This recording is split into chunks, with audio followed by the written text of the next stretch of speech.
Well, thank you very much, and that was a great honor. I appreciate it very much, Mr. President. Mr. General, Mr. President, great General, great President, thank you very much. This is the day that people across the region and around the world have been working, striving, hoping, and praying for. They have done things over the last month that I think were really unthinkable. Nobody thought this could happen. With the historic agreement we've just signed, those prayers of millions have finally been answered.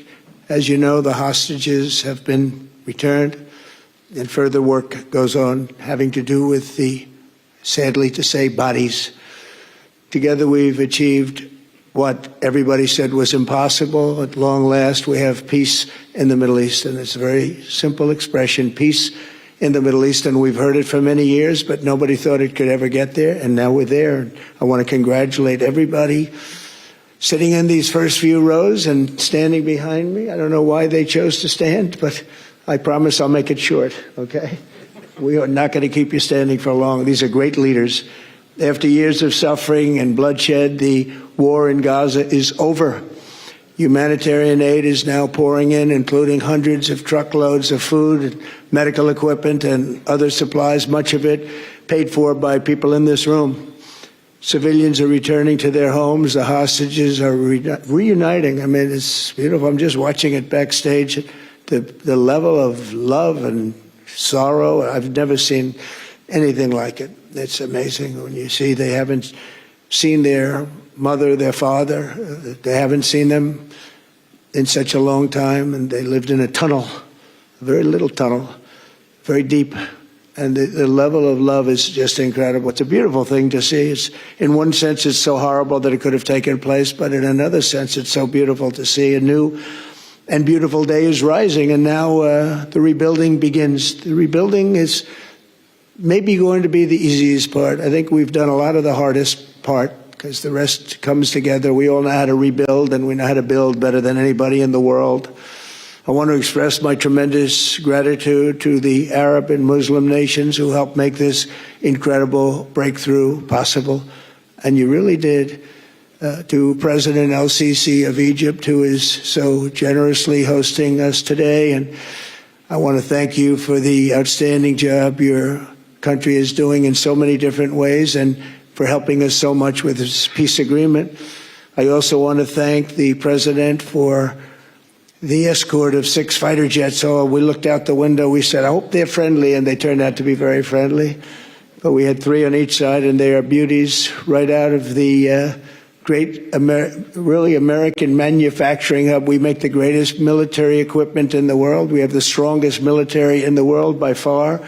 And I knew exactly what those planes were, and I knew exactly how much you paid for those planes, too. You paid a lot, but you got a pretty good deal. And they are great planes, and we just appreciate it. That was quite an escort in. That was very impressive. But Air Force One was really, it was covered with Egyptian desert just a few months ago. If you think about it, just a few months ago it was Egyptian desert, and now it was just a few feet off our window. And it was a spectacular sight, and I appreciate it very much. Really, that was pretty good. You got our people by surprise. I don't know if they were thrilled right at the beginning, but they were thrilled as we sailed along very, very calmly and safely. And I'm deeply honored to receive from you, Egypt's highest state honor, the Order of the Nile. The Nile is so beautiful, so magnificent. It's such a beautiful title, the Order of the Nile. Thank you very much, Mr. President. Appreciate it. Great honor. I also want to give a very special thanks to the Emir of Qatar, a man who's outstanding. He's been a friend of mine for a long time, long before politics, and he's a fantastically respected man. His Highness Sheikh Tamim is respected by everybody. He's respected by everybody, and in the most positive way, not only because of power, because of his heart. He's got a tremendous heart, and he's a great leader, and his country loves him. Thank you very much for being here. It's an honor. Let me also express our condolences to the Qataris on the tragic car crash that claimed the lives of your cherished diplomats, some of whom were known by our people, and they were supposed to be incredible people. So please extend our sorrow and best wishes. That was tough. That was really tough. On this extraordinary occasion, I also want to give our sincere thanks to President Erdogan of Turkey. He's always there when I need him. He's such a tough guy. He is tough as you can be, but we love him. And when they have a problem with you, they always call me to handle it. And usually I come through. We just have a good relationship, but we have from the beginning. And so I want to thank you very much and say hello to your wife, your beautiful wife. And it's great to be with you. Always there. When I need him, he's always there. Thank you very much, Mr. President. And I also want to thank, I just spoke to him on the phone, His Royal Highness Crown Prince Mohammed, Saudi Arabia, a special friend of mine. Boy, he's come so long and so far, and he's doing a fantastic job for his country. And I want to just thank him. And His Highness Sheikh Mohammed of the United Arab Emirates is here. Where? He's here someplace.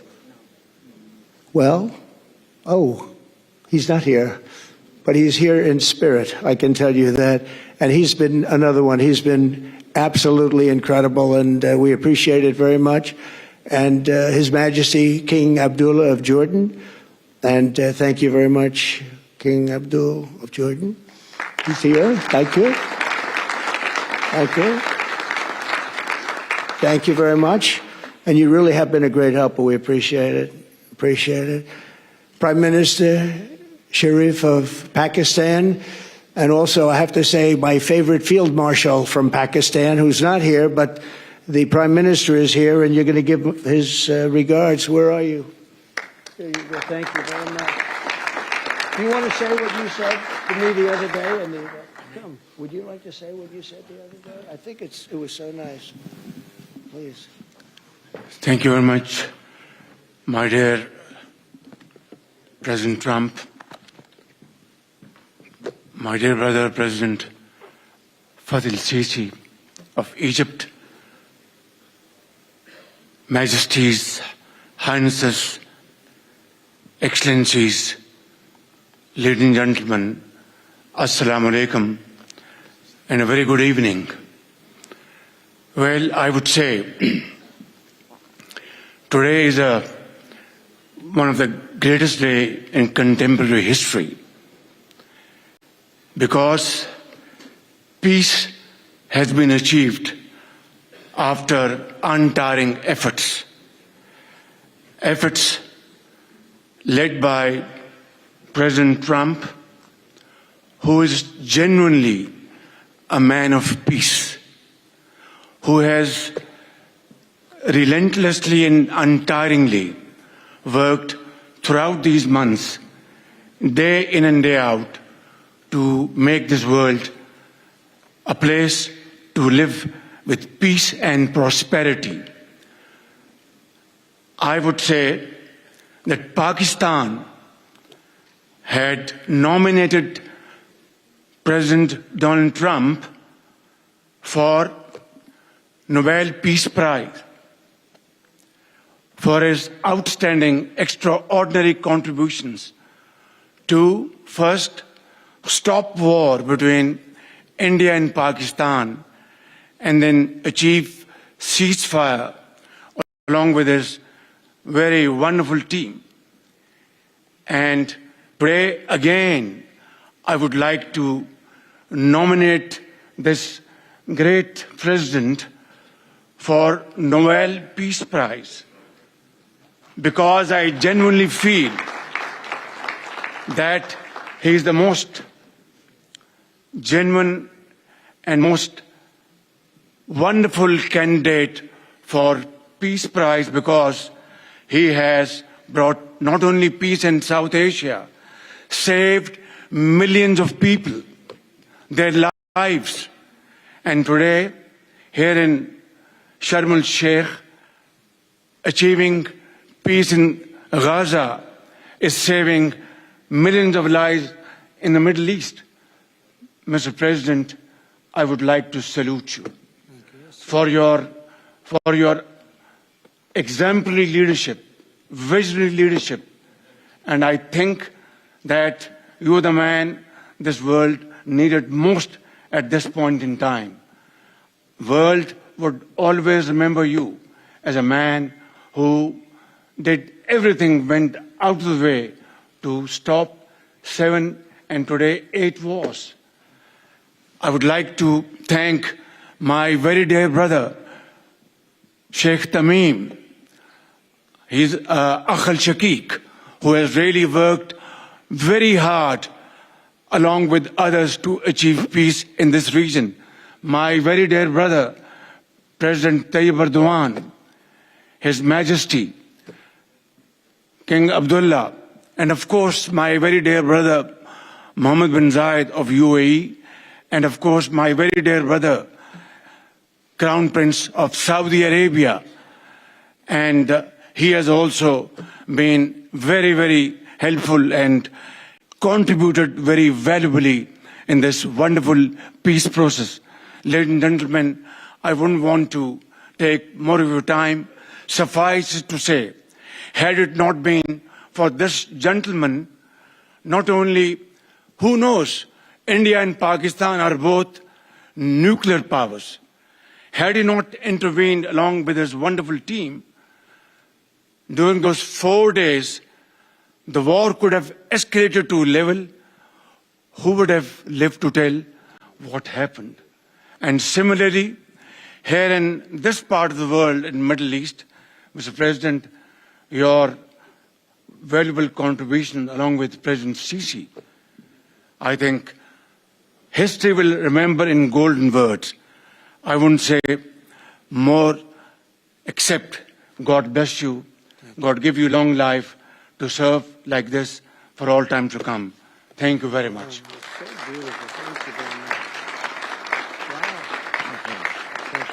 Very kind. Thank you. Wow, I didn't expect that.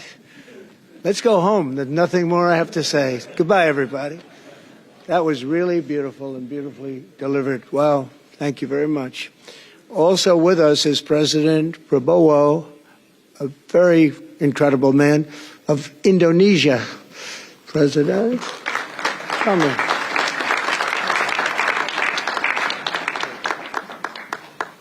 Great job. President Abbas of the Palestinian Authority. See, we have them all. We have them all. Good, great. Good to have you.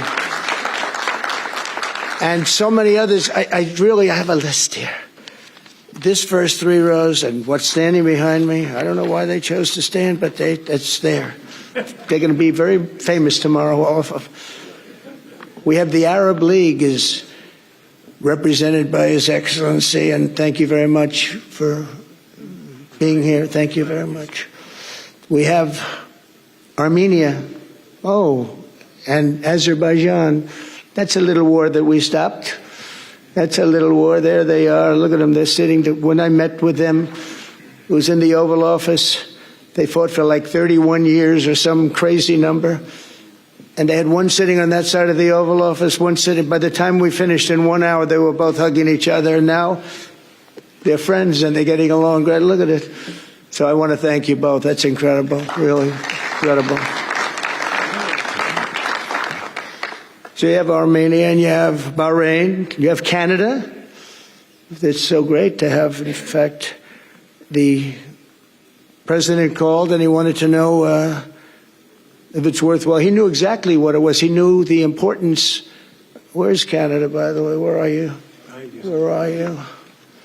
He knew the importance of this. He said, I want to be there. So many people have done that. They called. I mean, they heard about it.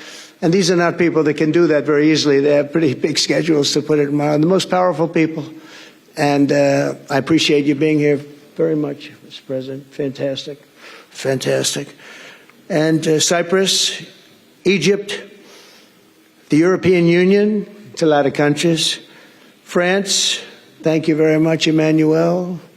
I would imagine Emmanuel standing someplace behind me. Where is he? I can't believe it. You're taking a low-key approach today. He's my friend. That's great. Good job. Thank you very much, Emmanuel. Germany, the new chancellor of Germany he's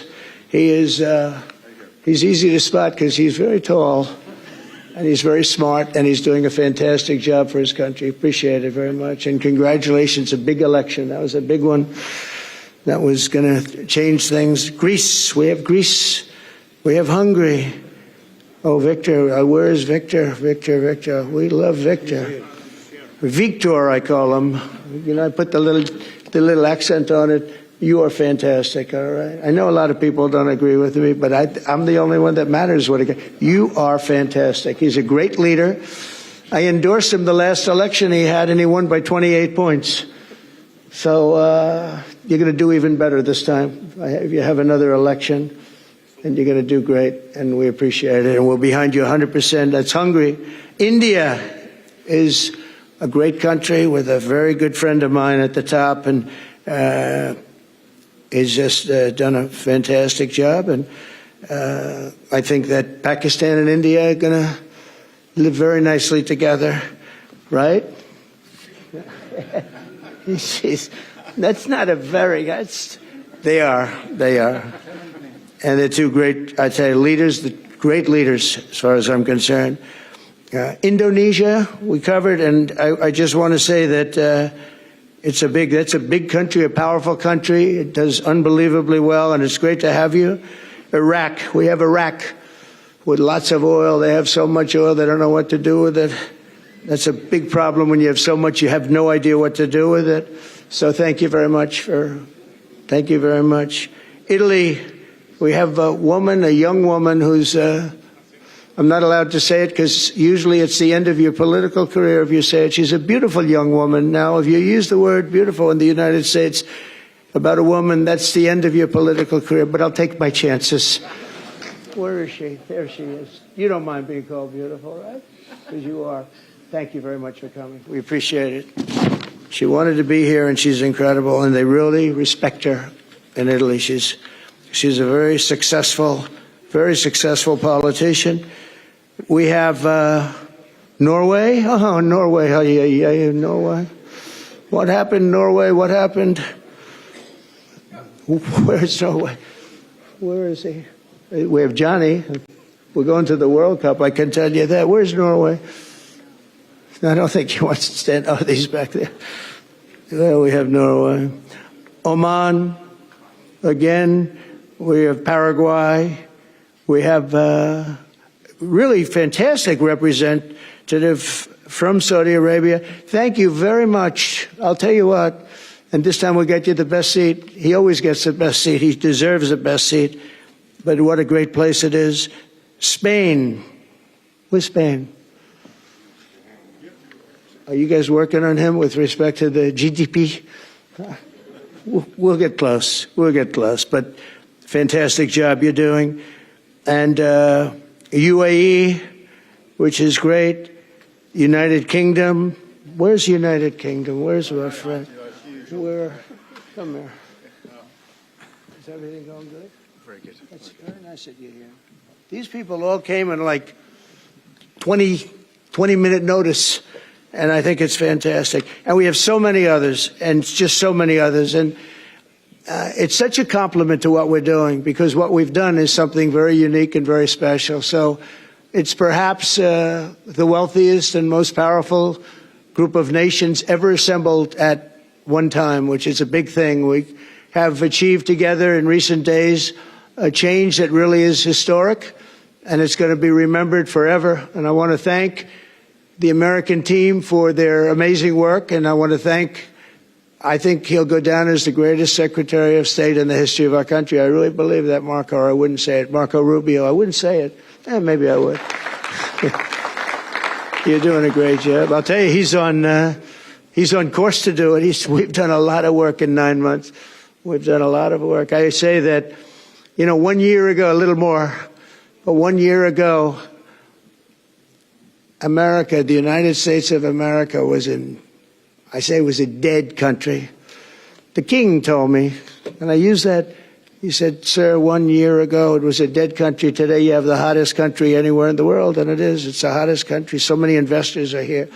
We have over $17 trillion being invested in the United States, which is a record that nobody has ever beaten. I don't think anybody will. And we still have 4 months to go before it's a year. So in 8 months, we have over 17 trillion. We're actually very close to $18 trillion. There's never been, as an example, the previous administration had less than $1 trillion over 4 years. We have, we're close to breaking $18 trillion in 8 months. That's pretty amazing. No country's ever done that.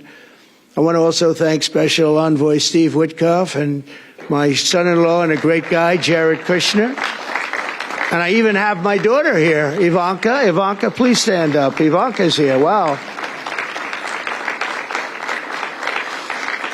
Thank you. Thank you, Ivanka. We have a great team, and we have, as you know, General Raisin Kane. We have John Radcliffe. We have Tom Barrack. We have really a lot of good talent. We have Pete Hegseth, who's now Department of War as opposed to Department of Defense. We made a little change. Somehow I like the name better, so do you, so do a lot of people. But the momentous breakthrough that we're here to celebrate tonight is more than the end of the war in Gaza. It's with God's help, it'll be the new beginning for an entire beautiful Middle East. From this moment forward, we can build a region that's strong and stable and prosperous and united in rejecting the path of terror once and for all. We want to get rid of the terror and get on to other things. There are many other things in life that are so good. The final sprint to this deal began less than 3 weeks ago on the sidelines of the United Nations in New York. I met with many of the people in this room, and it all just started coming together. I've known so many of you for so long. You're friends of mine. You're great people. I have a couple I don't like in particular, but I won't tell you who. I have actually a few of them I don't like at all, but you'll never find out who they are. Well, maybe you will, come to think of it. But I have most of you who I like a lot and I respect a lot. Maybe that's more important. We listened and we exchanged ideas and we kept pushing forward until the job was done. And the first steps to peace are always the hardest. And today we've taken them and we've put them all together and we've come up with this beautiful mix like nobody thought was possible. And as you know, I've just come from Israel. It was an amazing day to watch the hostages come in and to watch all of the other things and do all of the other things that we did. And like all of us here this evening, the Israeli people are overjoyed that the war has ended. Many of you have had dancing in the streets. They had dancing in the streets. And they've been dancing for weeks now once they heard about this and they heard that it was even a possibility. They're elated at the arrival of the hostages and excited to begin this new chapter for the entire region, and it's going to be that. And they are going to be great partners, and I hope everybody's going to join the Abraham Accord. I like to say the Avraham. I love Avraham, but somehow it doesn't sound as good when I say it as it does when some of my other friends say it who are from the region. But we're going to get a lot of people joining the Abraham Accords. We have the 4 great nations that did it early on, and they stayed with it. And then you had the Biden administration, which is the worst administration in the history of our country, and obviously they did nothing on that and anything else. And so it stayed at 4, and now a lot of people, even today, they're talking about all joining up. So many people have talked to me about that, and it's going to be a great tribute to really the United States. I mean, the United States has worked very hard in the Middle East, so it would be a tribute to us and to Jared and to Steve and to all of the people, Marco, all of the people that have worked so hard on that. And it really is going to it's going to guarantee that it all stays together. You're going to do well because the 4 nations do very well. I mean, they do extremely, as they're wealthy, but they're a lot wealthier because of it. So I hope everybody's now joining up. Now we have no excuses. We don't have a Gaza and we don't have an Iran as an excuse. That was a good excuse, but we don't have that anymore. All the momentum now is toward a great, glorious, and lasting peace. And our commitment to fulfilling the 20-point plan we developed together will be the crucial foundation for achieving that bright future. And it's being worked on right now as we speak. And we're actually in stage 3 and 4. It's not going to be, just divided down so simply. We can be long advanced on some of the things that we say we're going to do. We can take them out of order in a positive way. And we've shown how it can be done with responsible nations like the people in this room, these incredible people in this room, setting aside their differences, seeking common ground, and pursuing a better world for all of us. In that spirit, it's my dream that we all get together and enjoy our life. And we're going to put some of you on the Board of Peace. Everybody wants to be on the Board of Peace. They said, would you be the chairman? I say, I'm pretty busy too. But whatever we can do to have peace in the Middle East, it's worth it. But everybody wants to go on the Board of Peace, so we're probably going to enlarge it. We're going to get, and the leaders, the top people, the top leaders, they want to be on the Board of Peace. A beautiful term. At first I wasn't sure, and then I realized how beautiful it is. And for the people of Gaza, the focus now must be on restoring the basics of a good life.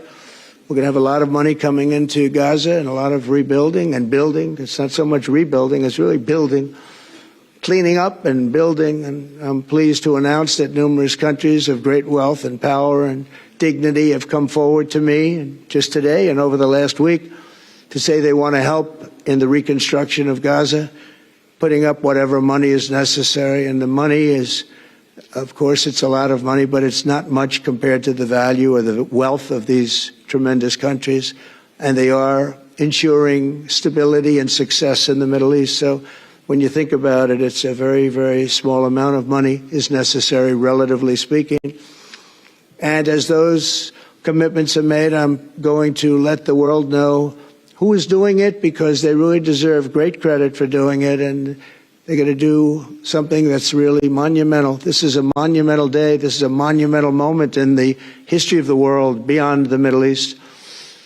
We've all agreed that supporting Gaza must be done to lift up the people themselves, but we don't want to fund anything having to do with the bloodshed, hatred, or terror, as has happened in the past. And for the same reason, we're also agreed that Gaza's reconstruction requires that it be demilitarized and that a new, honest civilian police force must be allowed to create a safe condition for the people in Gaza.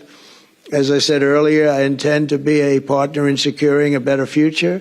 We're going to be working, you're going to be working with the United States, and we're going to make sure that the Middle East is going to be a safe and secure place. It's a very important place in the world, means so much. There were so many people who said the Middle East, and this has been going for many, many decades. I've read it many times, that World War III will begin in the Middle East. It's not going to happen. That's not going to happen. There was a time that you would have thought it could have, but it's not going to happen. There won't be World War III, hopefully at all, but it's not going to start in the Middle East. We're not going to have a World War III if we're smart. There'll never be a World War III. Our work begins right here and right now. From ancient times, this region has been extraordinarily mixed with respect to people, culture, religions, all of the different elements of national characters, unlike maybe anywhere else on earth. And for 3,000 years, there's been conflict. For whatever reason, there's been tremendous conflict, always conflict. But today, for the first time anyone can remember, we have a once-in-a-lifetime chance to put the old feuds and bitter hatreds behind us. And that's why so many people in this room, they didn't get along. Some did, some didn't, but they're getting along now. This has brought the people together. This is the first time the Middle East crisis has brought people together as opposed to driving them apart. And to declare that our future will not be ruled by the fights of the generations past, which is foolish. So together, let us continue in the spirit of cooperation and goodwill that has finally brought us to this incredible, historic breakthrough. If we do, together, we will reach the Middle East's incredible destiny, a safe and prosperous and beautiful crossroads of culture and commerce, faith in humanity and geographic center. This will be the geographic center of the world. So I just want to thank everybody for being here. I want to thank you all for what you've done and for this quick notice. It all came together just at one little period. It just came together. It's the greatest deals happen that way. If you do anything about deals, that's all I've done all my life is deals. The greatest deals just sort of happen. And that's what happened right here. And maybe this is going to be the greatest deal of them all, not just nation building, not just having to do with this or the political whims. This will be maybe the greatest deal of them all, period. And I want to thank all of you and all of these great nations and this region for what it's gone through and all of the fights it's had, or life over death and hope over strife and harmony over hatred. That's what we want. We want it to be that way because together we're going to forge a magnificent, great, and enduring peace. I want to just end by saying God bless you all. God bless the Middle East. God bless your countries. And God bless you. Thank you very much, everybody. Thank you. Thank you very much. Thank you.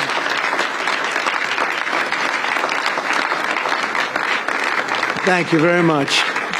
So if we could ask the media to leave, and we're going to have a little conversation with all of these great leaders, which will take 5 minutes, and we'll just talk for a couple of minutes. But if we could ask the media to leave, would be great.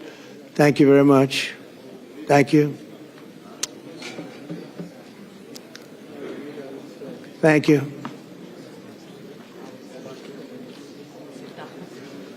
Thanks. So you going back? No, I'll go back. I'm glad you upgraded me to president. Oh, did I say? Great stuff. It's good. I started. We said inside. Great stuff. That was Goodbye. great. Take care. Goodbye. Prime Minister. Take care. All the best. Take care. Are you okay? I will be in Washington in 8th of November. Come over. Goodbye. God bless. Mr. President, So thank you, everybody. Come on over here. So to the leaders, I just want to thank you very much for being here. We'll be meeting again. We're going to be drawing some names. If you want to get involved on the Board of Peace, you'll let us know. And I just want to thank everybody. This is really a special occasion. Thank you all very much. We'll see you soon. Thank you. Thank you very much. Thank you very much. I'm Prime Minister of Armenia.